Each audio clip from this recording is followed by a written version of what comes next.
नमस्कार, मैं हूं आपके साथ सलोनी। सप्ताह की सुर्खियों में आप सभी का बहुत बहुत स्वागत है, जहां हम विस्तार से बात उन खबरों की करते हैं जो पूरे हफ्ते सुर्खियों में बनी रहती हैं। तो आज 3 बड़ी खबरों पर हम बात करेंगे।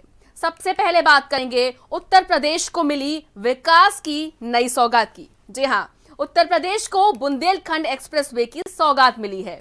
जो बुंदेलखंड अब तक गरीबी, पिछड़ेपन और अशिक्षा के लिए जाना जाता था, उससे अब रफ्तार के पंख लग गए हैं।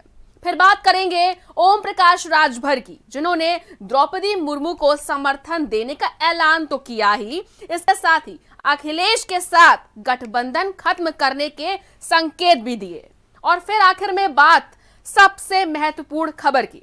दरअसल इन दिनों यूपी में 3 विभागों की बड़ी चर्चा है: स्वास्थ्य, पशुपालन और पीडब्ल्यूडी यानी लोक निर्माण। तो ये क्यों चर्चा में है, इस पर हम आपको एक विस्तृत रिपोर्ट दिखाएंगे। तो कार्यक्रम को आगे बढ़ाते हैं और शुरू करते हैं सप्ताह की सुर्खियां।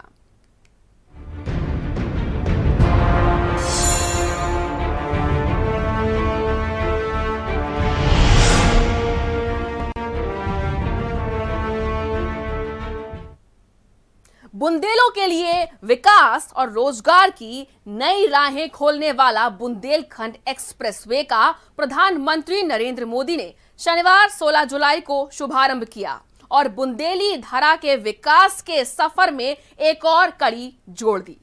मुख्यमंत्री योगी आदित्यनाथ, राज्यपाल आनंदीबेन पटेल, उप मुख्यमंत्री केशव प्रसाद मौर्य और ब्रजेश पाठक समेत कई केंद्रीय और प्रदेश सरकार के मंत्री उद्घाटन कार्यक्रम में मौजूद रहे। बुंदेलखंड एक्सप्रेसवे कई मायनों में खास है। यह एक्सप्रेसवे इसलिए भी खास है क्योंकि इसके कई फायदे हैं, जैसे अब बुंदेलखंड का तेज गति से विकास होगा, वाहनों में ईंधन खपत कम और प्रदूषण भी घटेगा, कृषि, वाणिज्य, पर्यटन और उद्यमिता के लिए यह आसान होगा, औद्योगिक कॉरिडोर का विकास आसानी से हो सकेगा। इसके साथ ही हैंडलूम उद्योग, खाद्य प्रसंस्करण, मंडी, भंडारण गृह और दुग्ध को भी बढ़ावा मिलेगा। साथ ही आपको बता दें कि बुंदेलखंड के 138, इटावा और औरैया के 44 गांव का सीधा जुड़ाव इस एक्सप्रेसवे के जरिए होगा। यह एक्सप्रेसवे और किन मायनों में खास है, हमारी इस रिपोर्ट में देखिए।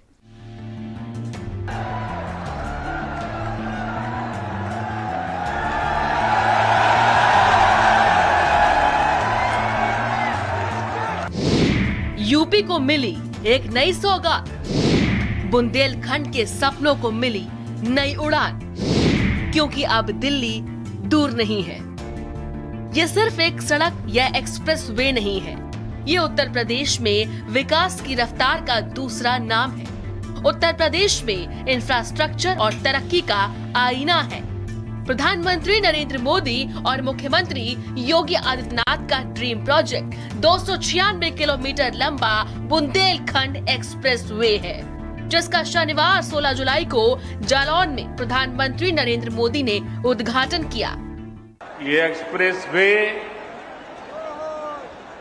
बुंदेलखंड की गौरवशाली परंपरा को समर्पित है। जिस धरती ने अनगिनत शूरवीर पैदा किए, जहां के खून में भारत भक्ति बहती है, बुंदेलखंड की धरती को आज एक्सप्रेस वे का ये उपहार देते हुए उत्तर प्रदेश के सांसद के नाते, उत्तर प्रदेश के जनप्रतिनिधि के नाते मुझे विशेष खुशी मिल रही है। बुंदेलखंड एक्सप्रेसवे से चित्रकूट से दिल्ली की दूरी करीब 3-4 घंटे कम हुई है, लेकिन इसका लाभ इससे भी कहीं गुना ज्यादा है। ये एक्सप्रेसवे यहां सिर्फ वाहनों को गति देगा इतना ही नहीं है, बल्कि ये पूरे बुंदेलखंड की औद्योगिक प्रगति को भी गति देने वाला है। विकास की दौड़ में पीछे छूट गए बुंदेलखंड को अब उन्नति के पंख लग गए हैं। पिछड़ेपन का दंश झेल रहे बुंदेलखंड को शनिवार 16 जुलाई को विकास की एक नई रफ्तार मिल गई है। उत्तर प्रदेश के नक्शे पर जिस बुंदेलखंड की पहचान उसकी गरीबी, पिछड़ेपन, खौफ और अशिक्षा से होती थी, उसको एक नई पहचान मिली है जो उसे उत्तर प्रदेश के नक्शे पर ही नहीं उभारेगा बल्कि वर्ल्ड क्लास एक्सप्रेसवे बुंदेलखंड को भारत के नक्शे पर भी एक बुलंद पहचान देगा। बुंदेलखंड एक्सप्रेसवे सिर्फ देखने में ही वर्ल्ड क्लास नहीं है बल्कि इसकी क्वालिटी और इंफ्रास्ट्रक्चर भी बेजोड़ है। बुंदेलखंड एक्सप्रेसवे बनकर तैयार है। यूपी के 7 जिलों को जोड़ता है एक्सप्रेसवे। चित्रकूट, बांदा, महोबा, हमीरपुर, जालौन, औरैया और इटावा। एक्सप्रेसवे में 13 इंटरचेंज पॉइंट्स बनाए गए। 28 महीनों में बनकर तैयार हुआ है बुंदेलखंड एक्सप्रेसवे। 296 किलोमीटर लंबा है बुंदेलखंड एक्सप्रेसवे। 4 लेन का ये एक्सप्रेसवे बनाया गया है। चित्रकूट से इटावा तक बुंदेलखंड एक्सप्रेसवे बना है। 14,850 करोड़ की लागत से बुंदेलखंड एक्सप्रेसवे का निर्माण हुआ है। बुंदेलखंड की अर्थव्यवस्था को और उत्तर प्रदेश की अर्थव्यवस्था को एक नया आयाम प्रदान करेगा।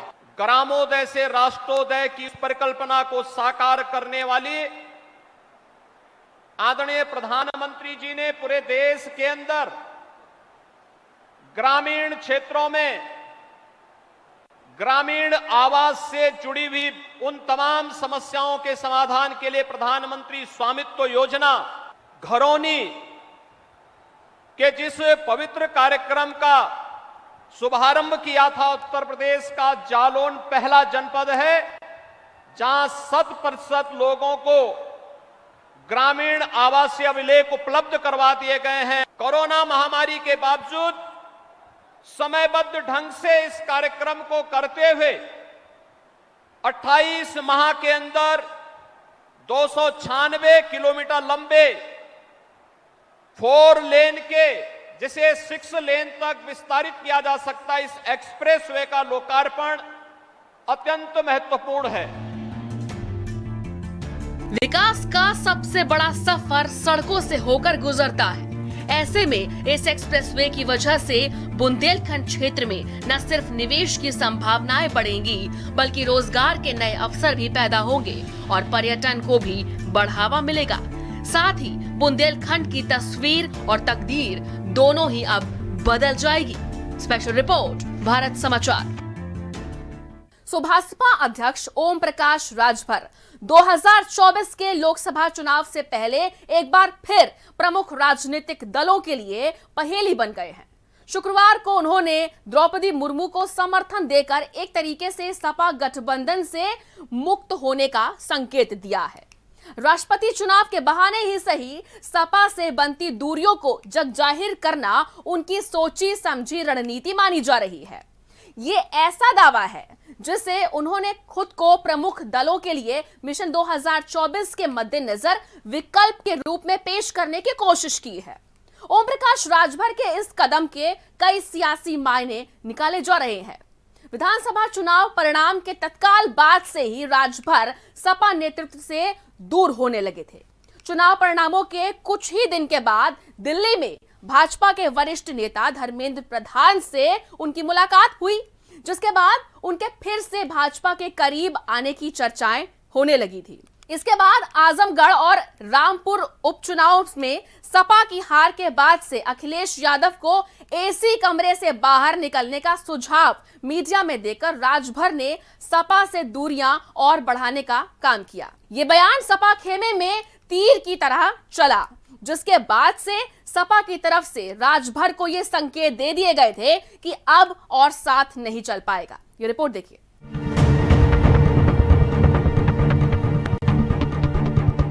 हमारी पार्टी राष्ट्रपति के चुनाव में द्रौपदी मुर्मू जी का समर्थन करती है। एसी से बाहर निकल करके लड़ने की बात, जब उनको जरूरत नहीं है तो फिर हम किसको वोट दें?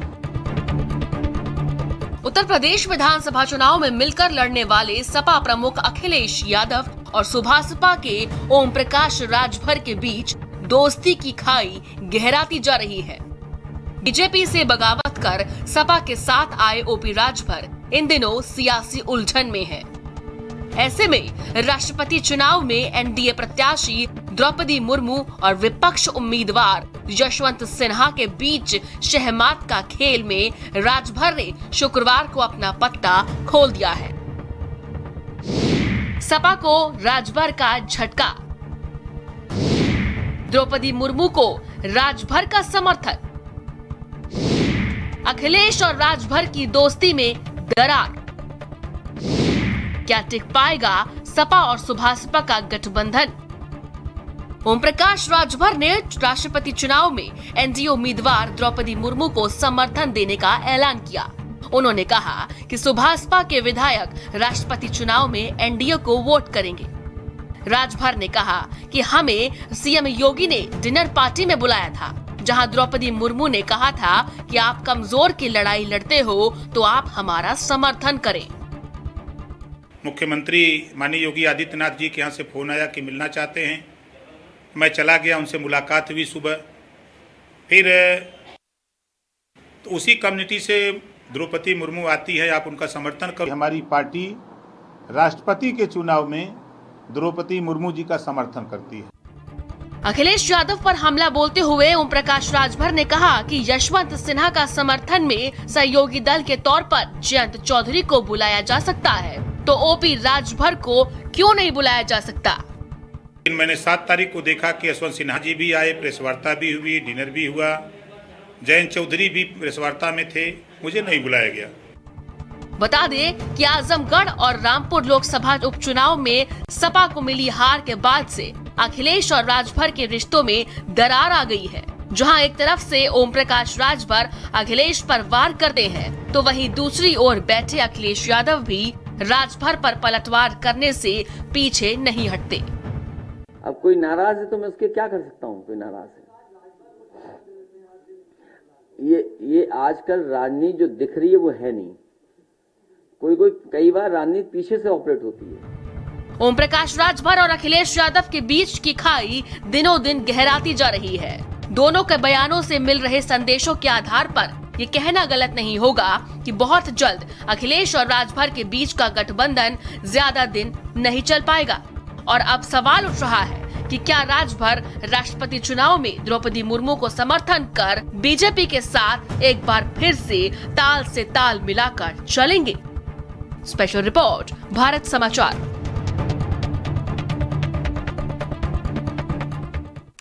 उत्तर प्रदेश में इन दिनों स्वास्थ्य और लोक निर्माण विभाग के आला नौकरशाहों की बेअंदाजी से सीएम योगी आदित्यनाथ बहुत खफा हैं। सिर्फ स्वास्थ्य और पीडब्ल्यूडी ही नहीं, पशुपालन विभाग में बेअंदाज अफसरों द्वारा किए गए घोटाले को लेकर भी सरकार अब विपक्ष के निशाने पर आ गई है। ऐसे में अब मुख्यमंत्री योगी आदित्यनाथ ने तबादलों में गड़बड़ी और पशुपालन विभाग में हुए घोटालों पर कड़ा रुख अपनाया है। 30 जून को स्वास्थ्य विभाग में हुए तबादलों को लेकर सूबे के उप मुख्यमंत्री ब्रजेश पाठक ने नाराजगी जताते हुए ट्रांसफर नीति का पालन न होने की बात कही थी। यही नहीं, ब्रजेश पाठक ने अपर मुख्य सचिव स्वास्थ्य अमित मोहन प्रसाद की अगुवाई में हुए तबादलों पर नाराजगी जताते हुए पत्र भी लिखा था।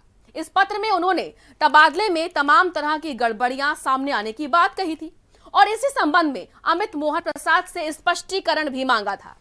स्वास्थ्य और पीडब्ल्यूडी के आला अफसरों की बेअंदाजी ने योगी सरकार के कामकाज पर एक धब्बा लगाया है। ऐसे में अब सीएम योगी ने कड़ा रुख अपना लिया है और बेअंदाज अफसरों के खिलाफ कार्रवाई होना भी लगभग तय है। ये रिपोर्ट देखिए।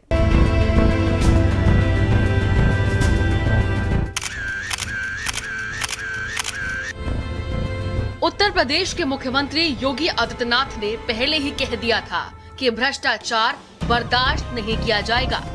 संदेश बिल्कुल साफ है कि भ्रष्टाचार नहीं चलेगा, लापरवाही बर्दाश्त नहीं होगी। टीवी स्क्रीन पर दिख रही ये तस्वीरें सीएम योगी के आदेश की मुनादी करती है। पशुधन विभाग में 50 करोड़ के घोटाले के केस में सीएम योगी ने जांच के आदेश दिए। 7 दिन के अंदर सीएम योगी ने रिपोर्ट तलब की थी। पशुधन विभाग में घोटाले का केस 2021 और 22 का है। जानकारी के मुताबिक दवाओं और उपकरणों की खरीद में गड़बड़ी हुई। एक आइटम को अलग अलग दाम पर खरीदा गया।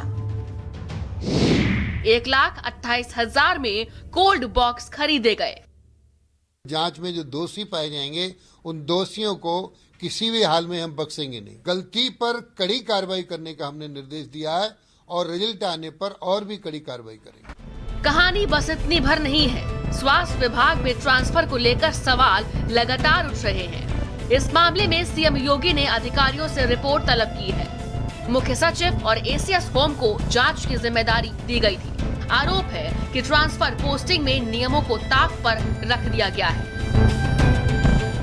मेरी जानकारी में विभिन्न लोगों ने बताया कि जो ट्रांसफर्स हुए हैं उनमें शासन के निर्देशों का अनुपालन नहीं हुआ है। उसी अनुक्रम में हमने उनसे जानकारी मांगी। हमारा शासन का दायित्व है कि नियम कानून के तहत काम करे। यदि कोई अनियमितता है तो मेरा दायित्व बनता है मैं उस पर कार्रवाई करूँ।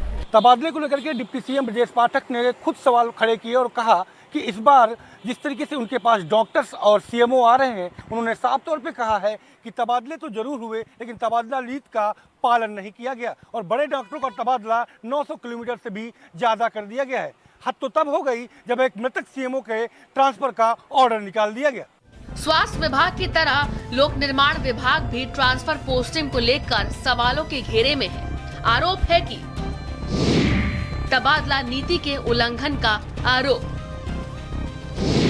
150 असिस्टेंट इंजीनियर्स को प्रमोट किया गया। प्रमोटेड इंजीनियर्स की उसी डिवीजन में तैनाती की गई जहां वो पहले से तैनात थे। 10 दिन के अंदर 2 बार तबादला किया। कई इंजीनियर्स की अवधि पूरी हो गई लेकिन फिर भी उनका ट्रांसफर नहीं किया गया। मतलब ये है कि ट्रांसफर के नाम पर खानापूर्ति की गई। मनमाने पोस्टिंग के लिए खेल भी किया गया। बड़ी लापरवाही ये है कि तबादला नीति पर इस बार जमकर उल्लंघन हुआ। पीडब्ल्यूडी में तमाम ऐसे इंजीनियर हैं जो कई वर्षों से अपनी कुर्सी पर कुंडली मार के बैठे हुए हैं लेकिन उनका तबादला नहीं हुआ, जबकि नए आए तमाम इंजीनियर ऐसे हैं जिनका अभी समय पूरा नहीं हुआ और कम समय ही आया हुआ था, उनको स्थानांतरित कर दिया गया है। स्वास्थ्य और पीडब्ल्यूडी के आला अफसरों की बेअंदाजी योगी सरकार के कामकाज पर दाग लगा रही है। ट्रांसफर पोस्टिंग में हुई लापरवाही और तबादला नीति का उल्लंघन करने वालों पर कार्रवाई होना लगभग तय है। जिन अफसरों ने तबादला नीति पर अमल नहीं किया है उन पर गाज गिरना भी तय है। स्पेशल रिपोर्ट, भारत समाचार। इस बार सप्ताह की सुर्खियों में बस इतना ही। मुझे दीजिए इजाजत, फिर मिलेंगे अगले सप्ताह कुछ नई और बड़ी सुर्खियों के साथ। तब तक के लिए नमस्कार।